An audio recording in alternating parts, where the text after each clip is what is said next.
It's been 10 years since the No Child Left Behind Act was passed by Congress and signed by President Bush. Today, its performance is beyond dispute. The act came with a massive infusion of new federal spending and federal control, but student achievement has been flat, and states have less flexibility today than before the act was passed. A big investment without much measurable return. So a lot of people who supported No Child Left Behind probably really were well-intentioned. They wanted the federal government to make state school districts bring all kids to a high bar of proficiency by saying if you want federal money, you've got to have state tests, you've got to have high standards, and you've got to get all these kids educated. Many others probably realized, though, and because it was hard to miss, that in No Child Left Behind, essentially what it was telling states was really set low bars, or write easy tests, or set low standards that you call proficiency because you stay out of trouble under the law, you get even more money, and everybody comes out looking good except for the kids who actually are no better educated than they were before the law. Today, I am pleased to be joined today by my outstanding Education Secretary, Arne Duncan, at Graham Road Elementary School, one of Virginia's finest schools. And here at Graham Road, they're using innovative approaches to provide effective teaching to all their students. And that's something that all of America's schools have to do.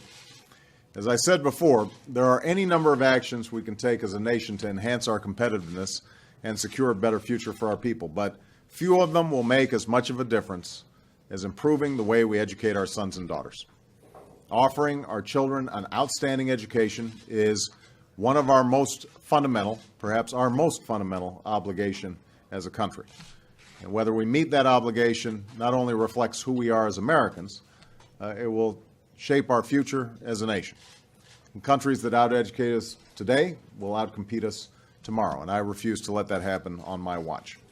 Now, it's clear that doing the same old things will not get the job done for our kids, or for America, or for our future. So when I took office, I asked Arne Duncan to work with states and local school districts to take on business as usual in our education system.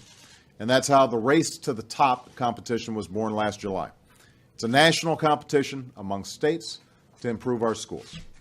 Over the past few months, we've seen such a positive response that today I'm announcing our intention to make a major new investment, more than $1.3 billion, in this year's budget to continue the race to the top.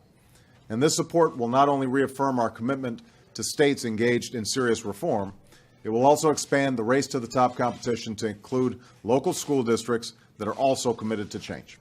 And 110 other parents, educators, and taxpayers in our state who have some very serious reservations about the Common Core initiative. We are not alone in this regard. 6 other states have pulled out of their park agreement. 22 other states currently have legislation pending to either get out of Common Core or to make significant changes to it.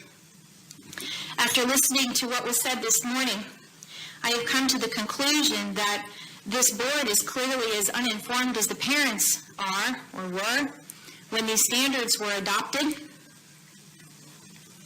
We were told the same thing that you were told, and that Common Core is a set of rigorous, college-ready, internationally benchmarked standards that prepare our kids to compete in a global economy.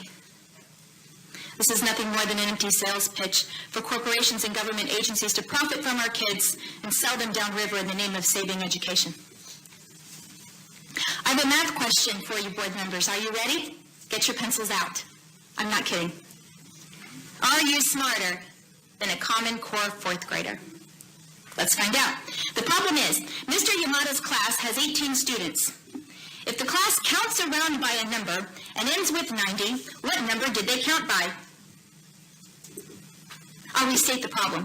Mr. Yamada's class has 18 students. If the class counts around by a number and ends with 90, what number did they count by? Does anyone on the board have an answer?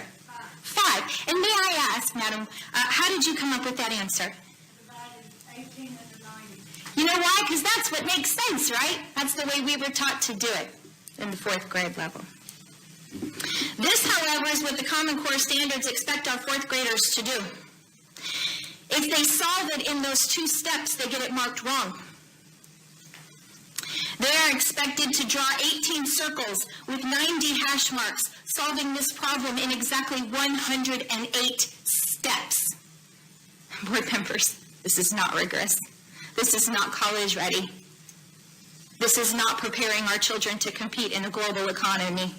Skipping rote memorization of multiplication tables is hindering their ability to master long division and fractions later on in the semester. And now our children who were testing in the 80th or higher percentile in math last year are now coming home with C's, D's, and F's on their report cards. Not because, as Arnie Duncan would put it, that white suburban mothers think their children aren't as brilliant as they thought they were, but because, thank you. I encourage you to listen to us when we send you our emails, despite the comments that were made by our chairperson here today. Our concerns are not based on hysteria or propaganda. They are based on fact, and we are prepared to present those facts. Hi, my name is Rob Furman, principal at South Park Elementary Center. Today we're going to be talking about the disadvantages of high-stake testing. There are unfortunately too many disadvantages of high-stakes testing to really discuss them all in one interview. However, the greatest disadvantage that I see is that politicians and entrepreneurs have become the people who are making the educational decisions for our students and our teachers, not educators. And I think that's where we've really run into a major problem.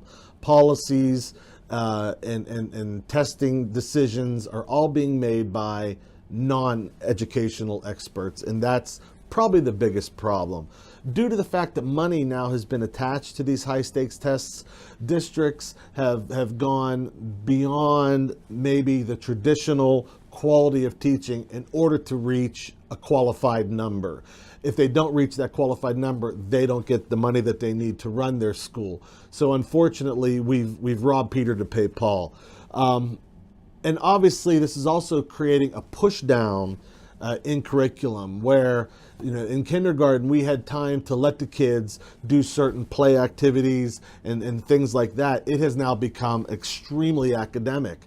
And that's been like that through all of the grades. And we know the research is out there as to how important some of these other things like foreign language, music, art, playtime for the younger children, how developmentally that is so important to them. But unfortunately, due to high stakes testing, a lot of those things have been taken away.